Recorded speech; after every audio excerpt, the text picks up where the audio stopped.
사라의 죽음에 대해서 말씀이 나옵니다. 우리가 지금까지 아브라함에 대해서 많은 말씀을 받았는데 오늘은 사라에 대해서 조금 말씀을 생각해 보십시다. 인류의 시조 아담은 930세를 살았지요. 근데 오늘 사라는 127세를 살았다. 나이와 관계없이 인생은 한번 왔다가 반드시 가게 된다. 이 말씀이겠지요.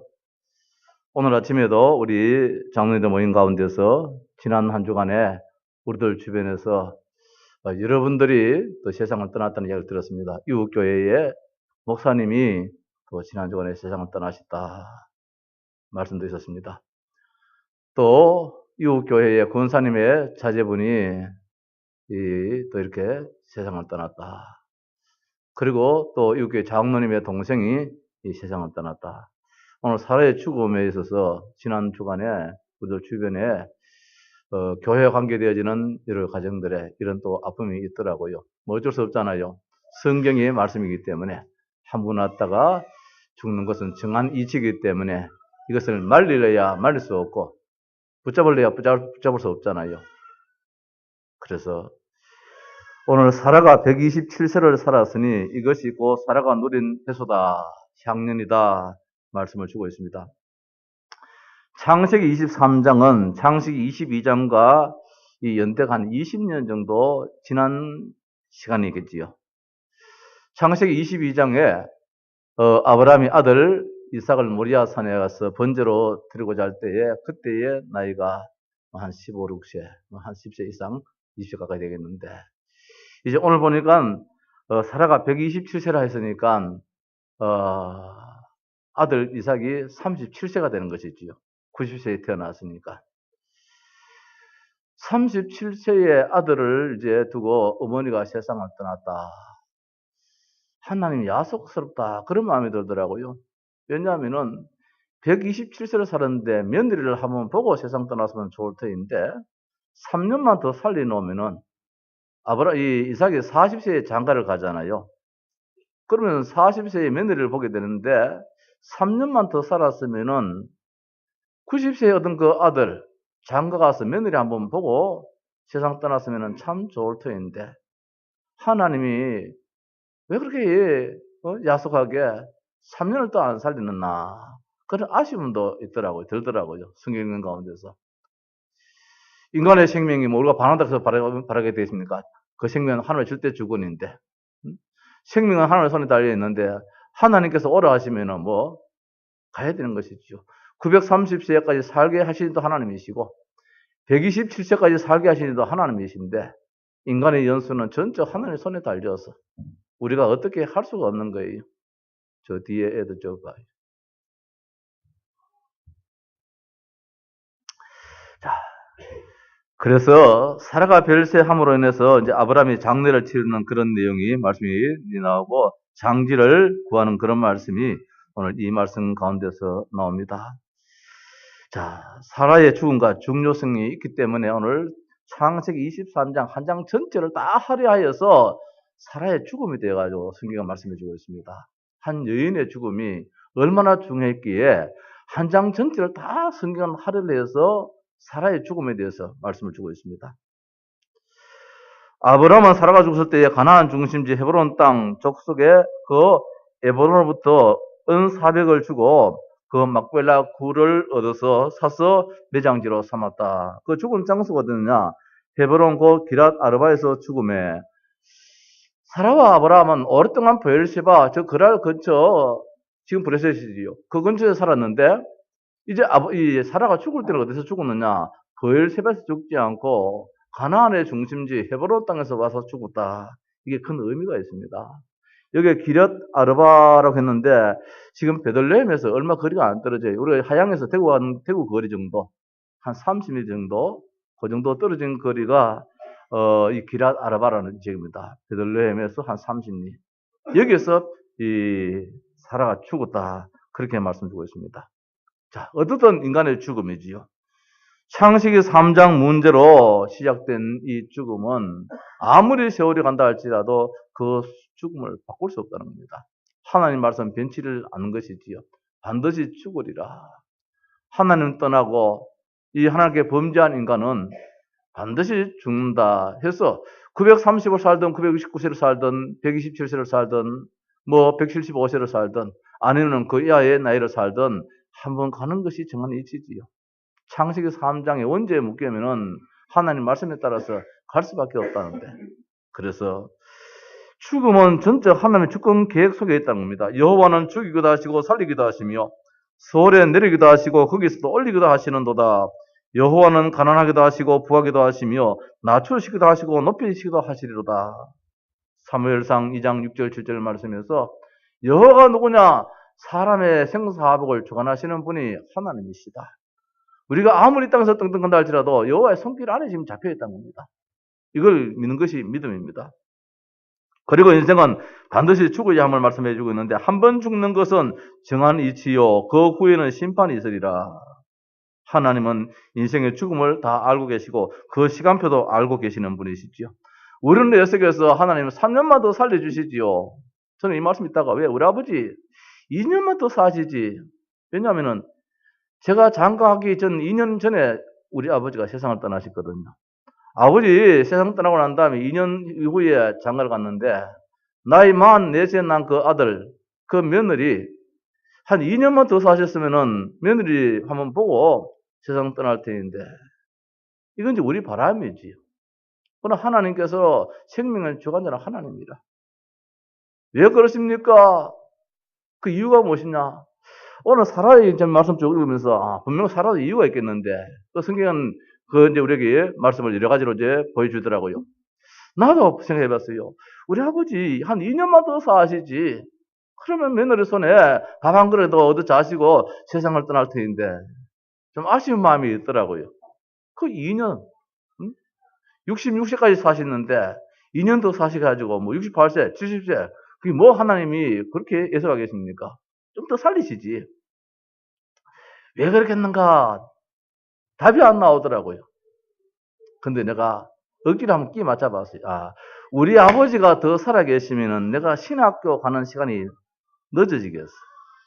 어? 왜냐하면은 저는 혼자잖아요.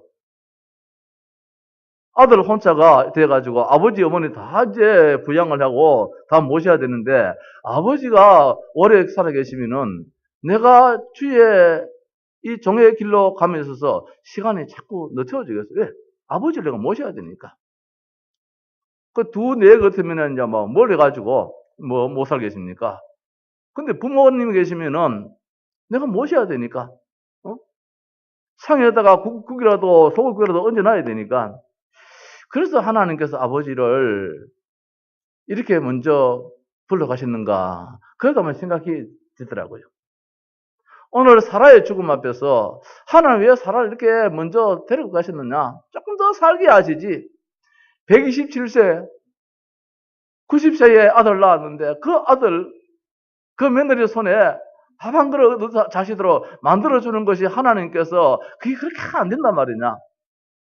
이해가 안 되잖아요. 근데 3년 뒤에 40세에 장가를 가는데 말입니다. 어쩔 수 없잖아요. 생명은 하나님 손에 달렸는데 우리의 그 생각이지요. 우리의 예측감이지요. 하나님 모든 인생의 죽음을 알고 계시는데 말입니다. 인간에게는 그 시간표가 있잖아요. 죽는 게 문제가 아니고 어떻게 죽어야 하느냐. 이게 이제 오늘 성경은 우리에게 가르쳐 주고 있습니다. 사명을 감당할 수 있도록 하나님 건강을 주옵소서. 사명 감당하도록 하나님. 저는 목사로서 또 우리 성도들은 나름대로 모든 그 위치에서 아직까지 우리가 사명이 있는데 이 사명 감당하도록 주님 건강 주십시오. 현장에서 복음 전하다가 부름받게 하옵소서. 목사로서 말입니다. 옛날에 제가 모시던 목사님이 이 목사 나는 은퇴를 원치 않는다. 나는 강단에서 하나님 부르시는 그날까지 나는 강단 지키고 싶다. 늘 그런 말씀을 하시더라고요. 근데 이 어른이 말씀대로 뭐 기도 제목이었겠지요. 주일날 예배 다 드리고 이제 집에 이제 방에 들어가셔가지고 쉬는 시간에 하나님 불러가시더라고요. 1900 몇 년도입니까? 90 88년도에 87년도 87년도입니다. 예, 87년도. 결국 이 어른이 주일날 다 예배 다 드리고 오후에 예배 축도까지 다 하시고 시계 내가 이제 그때 보고서를 가지고 집에 들어가시니까 사과 한쪽 이제 자시고 계시더라고요. 불과 30분 지난 사이에 이전사 막 사모님이 막 급하게 인터폰으로 막 연락이 왔어요. 쫓아가 보니까 말입니다. 목사님이 운명을 하시더라고요. 그 가는 시간 30분 전만 해도 사과 자시던데 뭐 죽는다면 생각도 안 했는데 30분 이후에 하나님께 모시고 가시는 거야. 뭐 인생의 삶에 대해서 우리가 몰라요. 하나님의 손에 달리는 것이지. 그래서 어떻든 하나님 바람되게 살다가 하게 하옵소서. 제자들이 들어선 가운데 부름받게 하옵소서. 제자들이 들어온 가운데서 가장 중요한 말을 하고 부름받게 하옵소서. 또 네가 많은 정인 앞에서 내게 들은 바를 충성된 사람들에게 부탁하고, 이게 이제 디모데후서 2장 2절에 있는 말씀처럼 말입니다. 우리 인생의 삶이 아주 의미 있는 그런 삶을 이 땅에서 살아야 되겠다. 오늘 살아의 죽음 앞에서 여러 모양을 생각해 봅니다. 그런데 여자의 죽음이 뭐 참 죄송합니다. 우리 비하하는 것은 아니고 성경에 보니까 여인의 여자의 죽음에 대해서 그 나이가 몇 살에 죽었다라는 사람이 아무도 안 나와요. 예수님 어머니 마리아가 천주교에서는 그 마리아를 믿어야 된다고 하지만은 그 마리아도 죽은 이 나이는 안 나와요. 그런데 어디 유일하게 여기 나오는 아브라함의 아내 사라만이 메시아에 죽었더라. 신구약에 있는 모든 성경의 여자들 다 틀어서 죽음의 나이에 대해서는 사라 한 사람밖에 안 나와요. 그렇다면 이유가 있잖아요. 의미가 있잖아요. 127세를 살고 죽었더라. 사라만이 죽은 나이가 안 나와요. 그렇다면 우리가 이걸 예사로 넘어가서는 안 되잖아요. 또 더군다나 23장 한 장 전체에 대해서 이 사라의 죽음에 대해서 성경은 말씀해 주고 있습니다. 자, 사라의 중요성에 그 죽음의 중요성을 이제 말해 주겠지요. 한번 생각해 보십시다. 사명자의 죽음, 신앙인의 죽음에는 특별한 의미가 있다. 똑같은 죽음일지라도 한 번 죽는 것은 정한 이치라. 불신자들도 죽고 우리 믿는 이들도 죽지만은 이 죽음에는 중요한 의미가 있다는 것. 특별히 우리 신앙인 말입니다. 시편 16편 3절 말씀에 땅에 있는 성도들은 존귀한 자들이니 나의 모든 즐거움이 그들이도다. 땅에 있는 성도들, 하나님의 존귀한 자라. 하나님의 모든 즐거움이 어디 있느냐? 성도에게 있어. 그래서 성도에 죽는 것은 복이 있다. 그렇게 말씀하고 있잖아요. 시편 116편 15절에 그의 경건한 자들의 죽음은 여호와께서 보시기에 귀중한 것이로다. 자, 하나님 보시는 그 귀중한 죽음의 그 의미가 어찌 없겠는가 말입니다. 아담이 아까 말씀했습니다. 930세를 살고 죽었는데 인류의 시조잖아요. 무엇입니까? 창세기 2장 17절 정령껏 죽으리라. 이 선악과 따먹지 말아라. 따먹으면 반드시 죽는다. 반드시 죽는다. 하나님 말씀의 성취예요. 인류의 시조일지라도 어쩔 수 없잖아요. 말씀 성취라는 거. 하나님 말씀은 그다 들으질 않아요.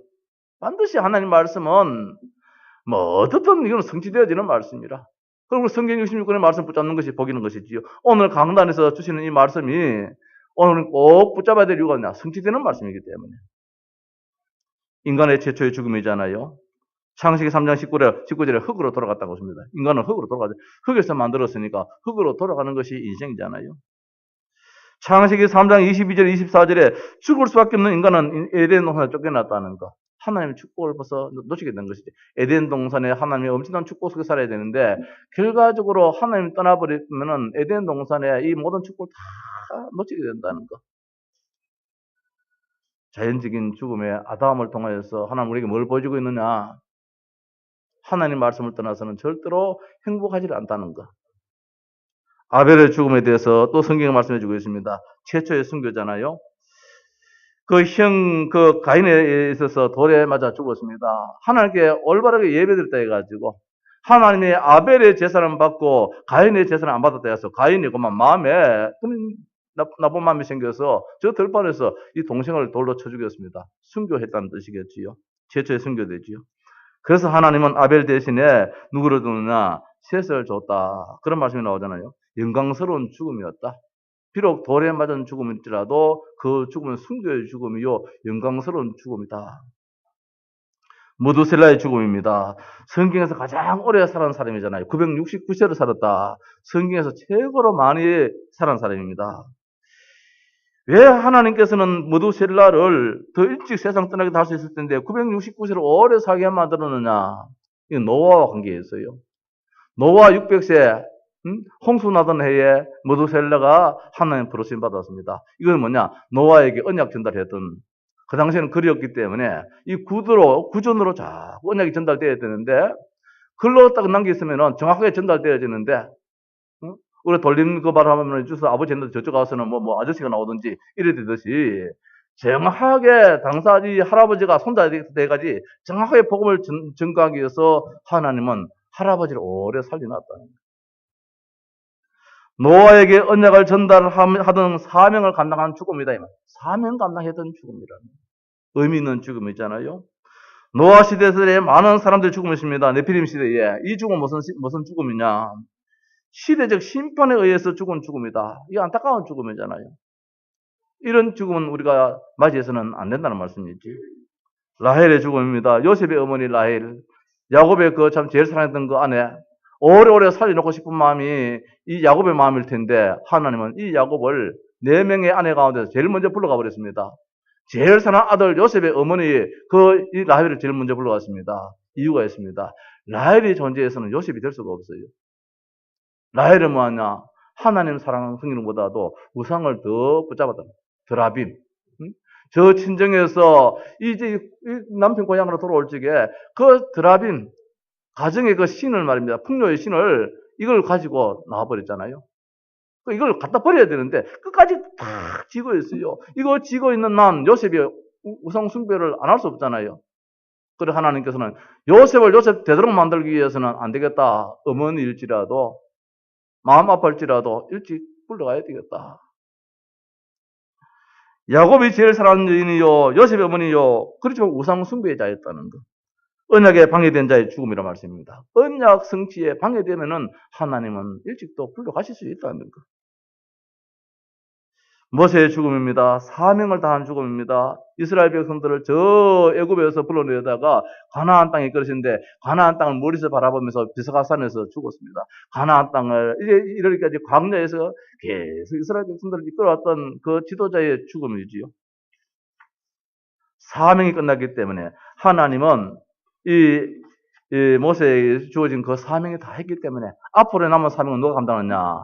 이제 후계자 여호수아가 있고 갈렙이 있기 때문에 하나님은 그들에게 맡기고 이제 너는 이 광야에 이 거쳐온 이 험한 이 세월을 네가 잘 감당했다. 사명 감당했다. 이런 가운데서 하나님은 이제 모세를 데려갔다. 그런데 한편적으로는 모세가 가나안 땅에 들어가서는 안 될 이유가 있어요. 왜냐하면 이스라엘 백성들은 모세가 뭐냐? 영도자예요. 지도자예요. 지도자 그 이상은 영도자예요. 가나안 땅에 들어가면 분명 그 모세를 중심해서 종교가 생길 형편이다. 이스라엘 백성은 여호와 하나님을 섬겨야 되는데 모세가 워낙 위대하니까 모세를 중심해 가지고 하나의 종교가 만들어질 것 같으니까 하나님이 모세를 아예 가나안 땅에 이끌지는 않았다는 거예요. 너는 사명이 뭐냐? 이스라엘 백성들을 애굽에서 이끌어내는 그것만 너는 사명이다. 그 다음에는 네가 우상이 될 수 있다는 거. 하나님이 아시지요. 이거 누가 알았겠습니까? 모세가 알았겠습니까? 그 당시 이스라엘 백성들이 알았겠습니까? 우리 아쉽지요. 그렇게 고생하고 난 다음에 가나안 땅에 발이라도 붙여보고 죽어야 되지. 이건 우리 생각이지만은 하나님은 그 백성들을 영원히 살게 하는 방법이 무엇이냐? 우상에서 떨쳐버려야 되는데 잘못해버리면 이 모세가 우상에 그만 우상이 되어버립니까? 그래서 어느 정도 했느냐? 모세의 시체까지도 없애버렸잖아요. 시체는 쓸 수 있어야 되는데 하나님은 모세의 시체까지도 저 비스가산에서 없애버렸어요. 찾지를 못했어요. 하나님께서 하신 일이잖아요. 그 후대 백성들 위해서. 신약 성경에 보니까 스데반이라는 사람이 죽었습니다. 초대교회 최초의 순교자잖아요. 성령 충만한 죽음이라고 말씀하고 있습니다. 복음 전하다가 그렇게 당한 죽음입니다. 하늘 문이 열리고 그리스도의 영광을 보면서 죽은 죽음입니다. 보호자 우편에 서신 그 서서 자신을 맞이하는 주님을 목격한 그런 죽음입니다. 원수를 위해서 기도하면서 당한 죽음이지요. 복음 증거자의 죽음입니다. 참으로 의미 있는 그런 삶이었겠지요.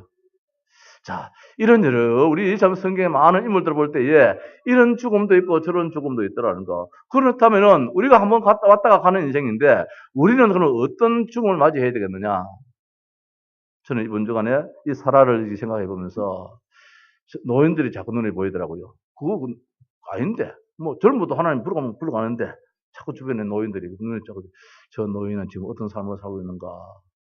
이 목사 자네는 어떤 지금 삶을 살고 있는가? 목사라는 이름을 갖고 사는데 그 목사라는 이름이 과연. 근데 이번 주간에 책을 한 권 샀는데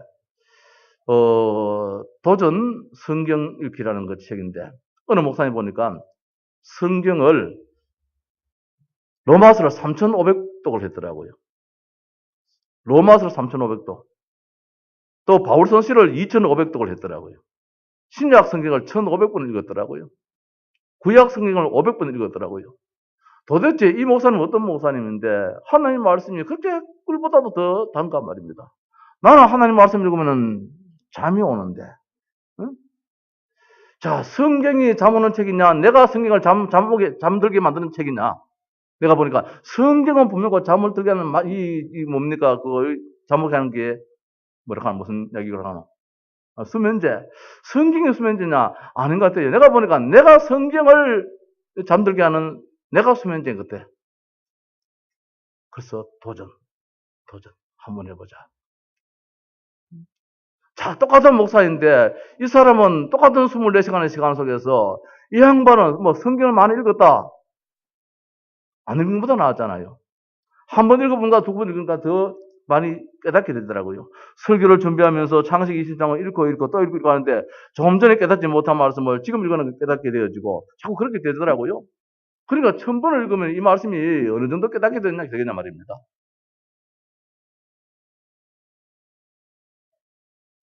살을 한 가마에 치고 오는데 이 한 가마를 저 옆집에 좀 갖다 주라고 짊어질 때 그 무게가 얼마나 무겁겠습니까? 그러나 집에 살 한 톨 없는 가운데서 이 살을 내 자식들을 먹이겠다고 살을 한 가마에 지고 올 때에 그게 한 가마가 과연 무겁겠습니까? 두 가마에 안 주겠나? 세 가마는 못 주겠나 말입니다. 오늘 우리의 삶에 있어 가지고 내 삶의 보람을 어떻게 살았냐? 과연 고된 삶이냐? 의미 없는 삶을 산다면 그 삶이 얼마나 고되겠습니까? 내 자식 먹여 살릴 양식이야. 이거 가지고 내 자식 지금 설밥 지어줘. 이렇다면 그 한 가마니 두 가마니가 과연 무게가 나겠나 말입니다. 오늘 인생에 있어서 우리가 어떤 삶을 살아야 되겠는가? 오늘 사라의 죽음을 볼 때에 사라는 참 멋진 삶을 살았는 것 같아요. 물론 사라는 많은 우여곡절도 있었지. 인생에 있어가지고 뭐 곤두박질 칠 때도 있었고 하지만은 20년의 세월이 지난 가운데서 이 사라의 모습을 보니까 성경은 하나님은 자랑스럽게 많고 많은 여인들 가운데서 사라를 117세를 살고 죽었더라고 성경에서는 아예 나이까지 기록을 해버렸어요. 한 장 전체를 할애를 내가지고 사라의 죽음에 대해서 다 이야기를 했어요. 남편이 사라의 그 마누라의 그 매장지를 찾게 해가지고 얼마나 예수는 이런 모습도 슬퍼서 애통하면서 했다 할지라도 곧장 일어났어요.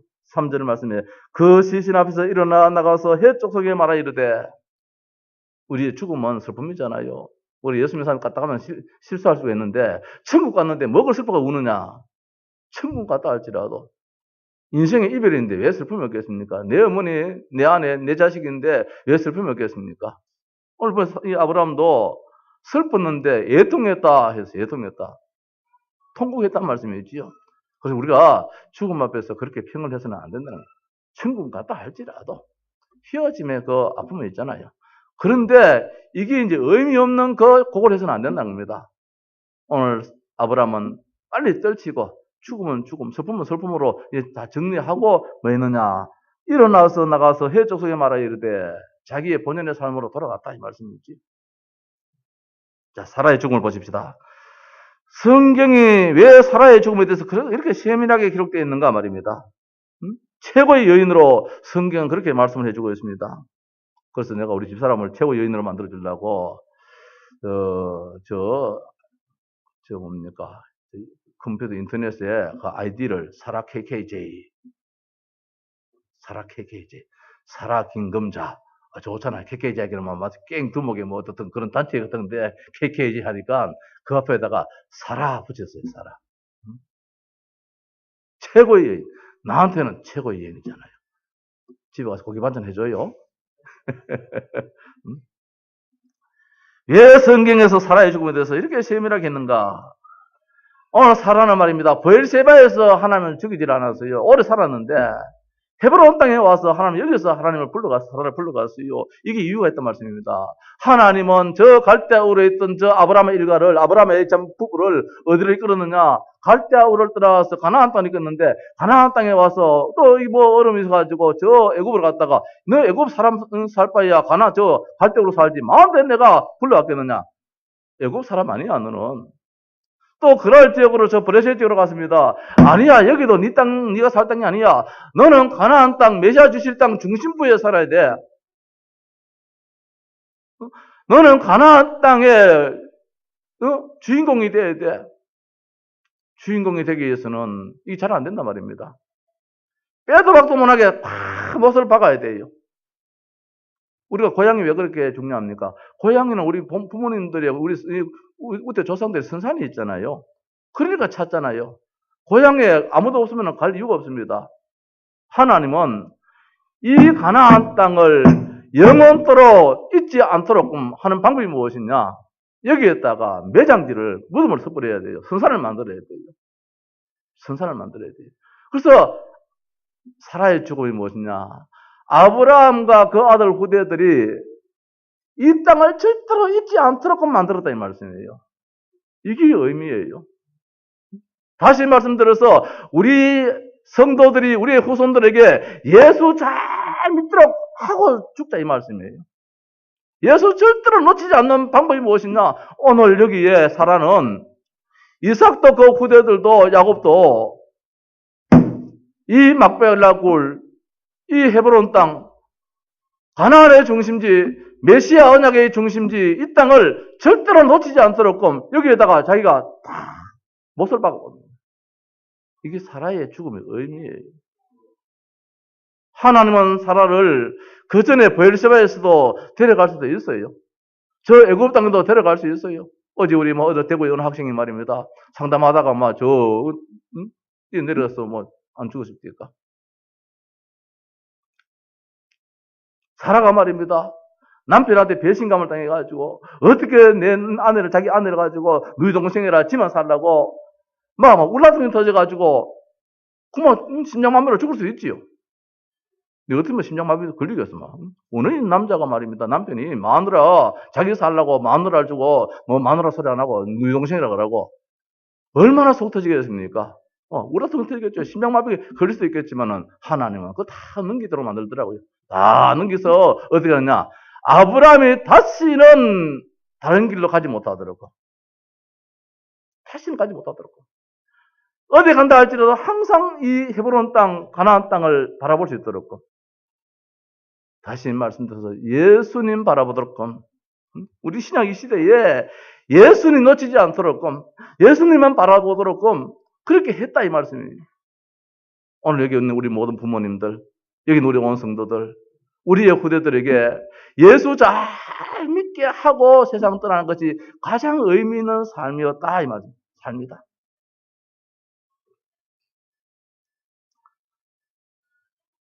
3년 더 살 수도 있겠는데 글쎄요.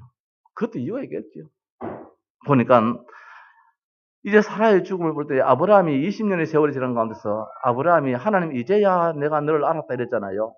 이제는 아내의 도움 없이도 아브라함은 아브라함이 되는 거예요. 사라의 사명 다 했어요. 남편에 대한 사명도 남편에 대해서 얼마나 지극정성 모셨느냐 주라 그랬잖아요. 주. 남편을 보고 주라 그랬어요. 내가 집사람 보고 나는 당신 주야. 주라고 생각해. 그렇게 말해가 막 묵박지었는데 오늘 사라는 남편을 두고 말입니다. 이 그냥 한 남편이 아니에요. 주인으로 늘 주로 그냥 굴복하는 그런 자세의 삶을 살았어요. 그런 가운데서 이제 이 아브라함이 열국의 아버지로서 믿음 생활하는 데 있어서 이제 사라가 조금도 이제 힘이 안 돼준다 할지라도 아브라함은 아브라함이야. 이삭은 뭐냐? 내 아들 이삭도 이제는 어머니가 옆에서 믿음 생활을 하려고 막 이렇게 안 줘도 될 수 있는, 자립할 수 있는 그런 신앙이 되었다.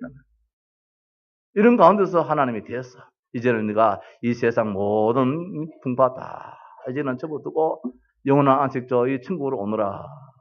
네가 이 땅 사명 다 했어. 남편에 대한 사명, 신앙의 사명 다 했어. 자식에 대한 신앙 사명 다 살아서 잘했어. 이제는 아픔도 없고 고통도 없고 다시는 사람도 없는 이 천국에 하나님이 불러가셨다는 말씀이지. 아브라함이 완전하게 신앙 고백한 후에 사라를 불렀었다는 겁니다. 이게 중요하잖아요. 만약에 아브라함이 완전한 신앙 고백하기 전에 사라를 불렀다고 하면은 글쎄 아브라함의 삶이 또 어떤지도 모르겠어요. 우리가 한번 짐작해 보는 거죠. 아브라함을 통해서 하나님의 언약이 이루어지도록 사라가 모름지기 많이 도왔다는 그런 의미가 담겨 있어요. 믿음의 사람들은 죽음으로 그 믿음이 끝나는 것이 아니라 신앙의 유산을 남긴다 이 말씀이에요. 그 한 사람은 죽음으로 멋지게 잘 살았다. 그게 아니고 그 다음에 무엇을 남겼느냐. 이게 중요하잖아요. 막벨라 굴 선산을 남겼다는 말씀입니다. 선산을. 이제는 그 후손들이 아브라함이 절대로 다른 길로 가지 않도록 다른 길로 갈지라도 빨리 돌아서서 이 헤브론 땅으로 오도록 그걸 남겼다는 것이죠. 우리의 신앙을 통해서 내 자식이 설상 얻기로 갔다 할지라도 내 자식이 결국은 아버지 어머니의 신앙을 생각하면서 돌아오도록 그런 것을 우리가 업적을 남겨야 된다는 말씀이지. 저는 우리 아버지의 그런 면에서 늘 참 감사하게 생각해요. 우리 부모님이 자식이 한편적으로 생각하니까 우리 아버지 왜 이렇게 세상 떠났느냐, 좀 더 사시지, 좀 더 사시지. 교만한 마음으로 하나님 볼 때 이제 아버지가 네 믿음 생활을 안 도와줘도 네 믿음은 네가 지켜나갈 것이다. 이래 생각해가지고 아버지 불러가시는가. 괜히 교만한 마음도 생기더라고요. 그래서 우리의 참 삶이 우리의 후손들이 말입니다. 우리의 후대들이 바라볼 때에 언젠가 나도 우리 아버지, 우리 어머니 저 신앙길로 가야 돼. 가야 되겠어. 이런 족적을 남기는 삶이었단 말씀이지. 가나안 땅이 후대에게 우리 조상의 땅임을 알려주는 증거가 되는 말입니다. 그런 우리 하양 동서교회를 통해서 우리의 후손들이 정말로 신앙생활을 할 수 있도록 이게 우리 교회의 사명이 돼야 되잖아요. 우리 교회를 거쳐 나간 친구들이 나가서 저는 제일 아픔이 결혼 주례하고 난 다음에 이 친구들이 교회를 떠나고 신앙을 떠나는 이런 친구들이 좀 있더라고요. 정말 회개하는 마음이 생기지요. 제일 가슴이 아파요.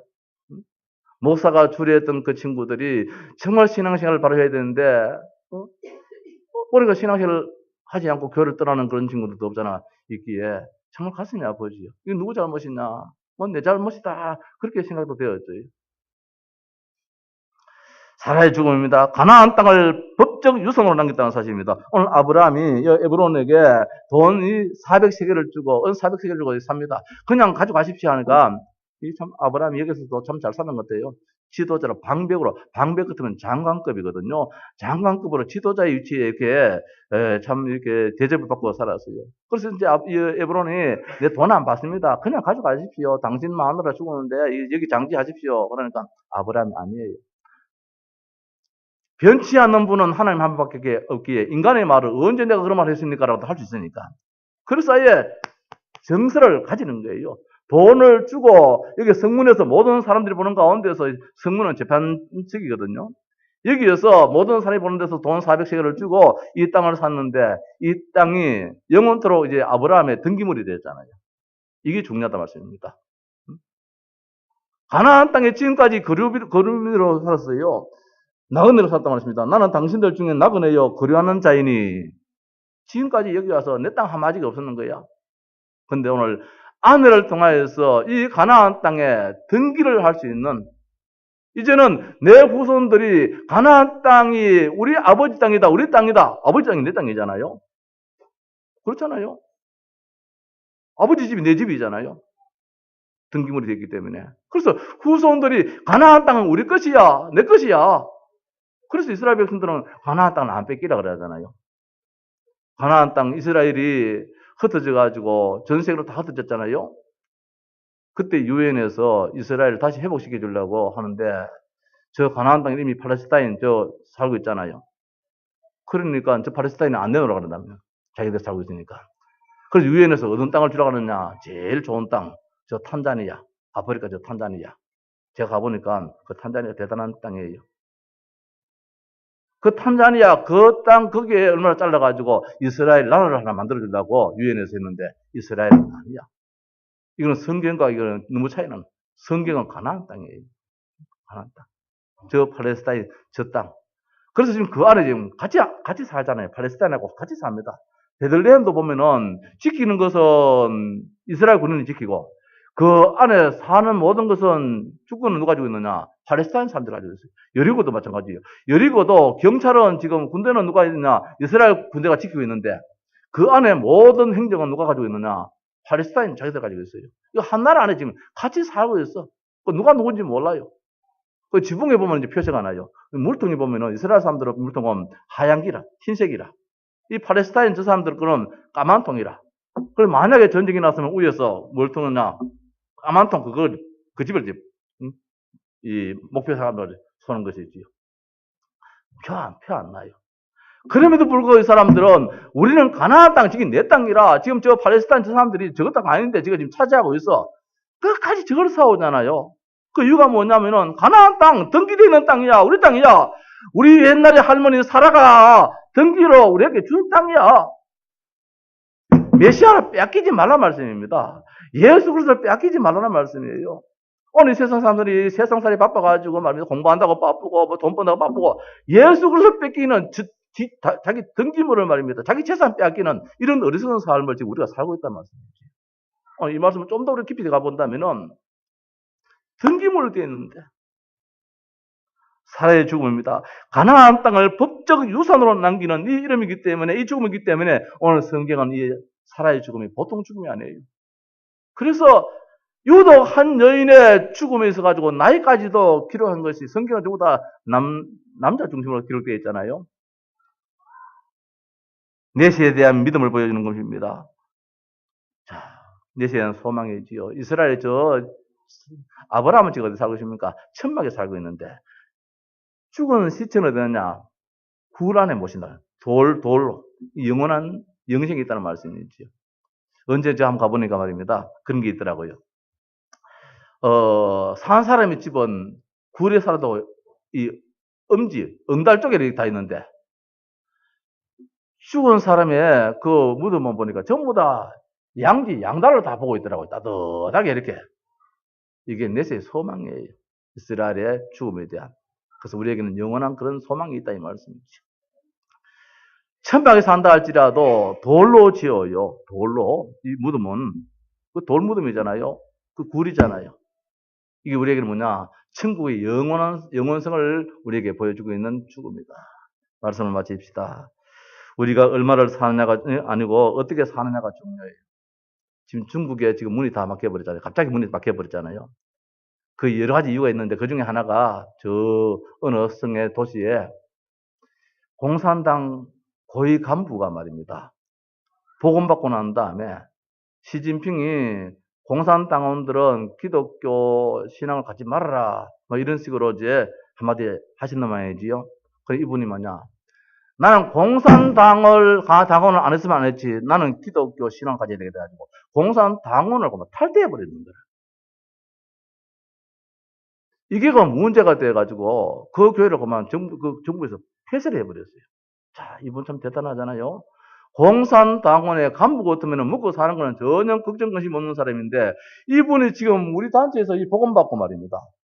이 복음이 너무 좋아가지고 나는 공산당원으로 살 것이 아니라 그거는 내가 없어도 괜찮아. 복음 없으면 나 살 수가 없어. 이래가지고 탈퇴를 해버리는 거라. 이게 문제가 돼가지고 그 교회를 폐쇄해버리고 교인 한 200명을 잡아다가 투옥시켜버리고 중국 정부에서 이 난리를 최근에 일어나는 거라.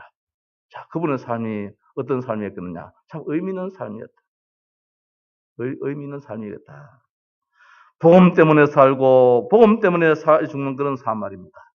오늘 사라는 많은 삶에서 가지고 실패되었고 다 했다 할지라도 어느 날 복음에 각인된 이후에 뿌리 내린 이후에 체질된 속에서는 하나님 보실 때에 얼마나 인정을 받았는지. 응? 히브리서 11장 11절 12절 말씀에 사라의 믿음에 대해서 말씀하시기를 믿음으로 사라 자신도 나이 늙어 단산하였으나 잉태하는 힘을 얻었으니 이는 약속하신 일을 믿보신 줄 압니다. 약속하시니 그 하나님이 어떤 하나님이냐? 믿음직스러운 하나님이다. 이제 내가 의지할 분은 하나님밖에 없다. 내 남편도 아니다. 내 자식도 아니다. 오직 하나님만이 내가 의지할 분이시다. 믿보신 이는 하나님밖에 없다. 이 지식 있는 신앙을 가졌기에 하나님이 이 사라를 만큼 지금 추대하고 있다는 것입니다. 자, 오늘 23장을 통하여서 사라의 죽음이지만은 단순한 죽음이 아니라 우리가 어떻게 살아야 되느냐. 메시아 언약입니다. 가나안 땅을 절대로 안 놓치도록 어머니가 자식에게, 남편에게, 후대들에게 이 가나안 땅을 절대로 잊어서는 안 돼. 아예 선산을 만들어버려요. 선산을. 자, 오늘 우리의 신앙이 우리의 후대들에게 정말 우리의 신앙을 통하여서 우리의 후대들도 결국은 믿음 생활에 성공할 수 있는 그런 의미 있는 삶을 살아야 될 줄로 믿습니다.